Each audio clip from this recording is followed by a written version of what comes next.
witness. My question is more nuanced. You sat in this courtroom while Officer Sines testified that she saw you the night of May 21, 2016, face to face, and didn't see any injuries on your face. Isn't that correct, Ms. Heard? I believe she was testifying about these photographs, and she said that I was not injured in them.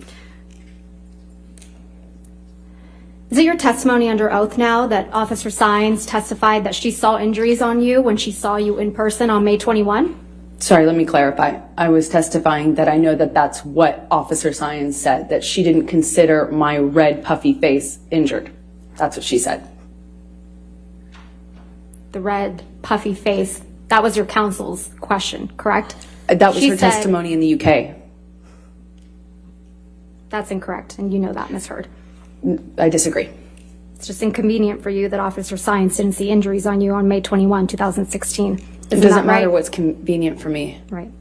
Officer Tyler Haddon also testified by deposition about being called to the Eastern Columbia building on May 21, 2016, and he also testified no injuries on your face on May 21, 2016. Isn't that correct? They both said that they did not consider me injured.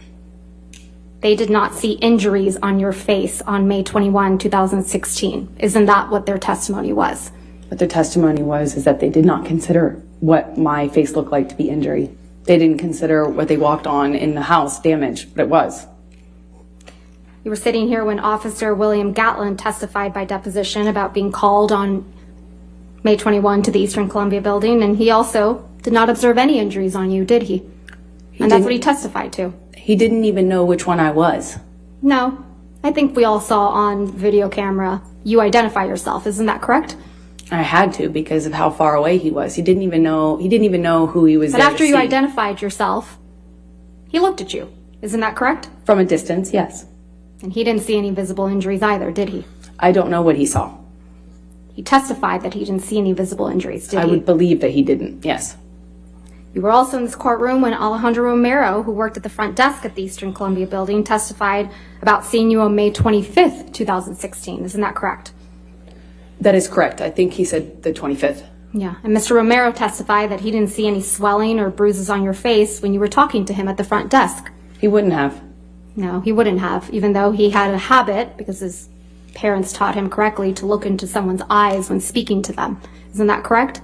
I know that's what he testified to, yes. Yeah. You testified yesterday that you sought a temporary restraining order on May 27th, 2016 because you wanted to change your locks. Do you remember that testimony? Yes, I do. Those locks were to the penthouses at the Eastern Columbia building. Isn't that correct? That's correct. But you changed the locks to the penthouses on May 22nd, 2016. I attempted to. That's why you felt comfortable having James Franco over the evening of May 22nd, 2016, Ms. Heard? I do not know when James came over. Okay, let's remind you.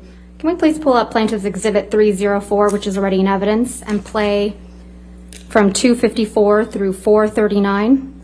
Don't you see how upset you are, please? I'm not. I'm itching. I don't want to be doing this.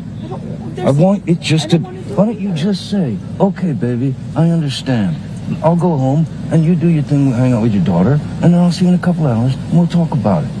Is it that difficult to say that? Or you just fucking hate me, and you want to be shitty about it? Please. Just fucking... It's not that difficult. Okay? I don't want to stand here.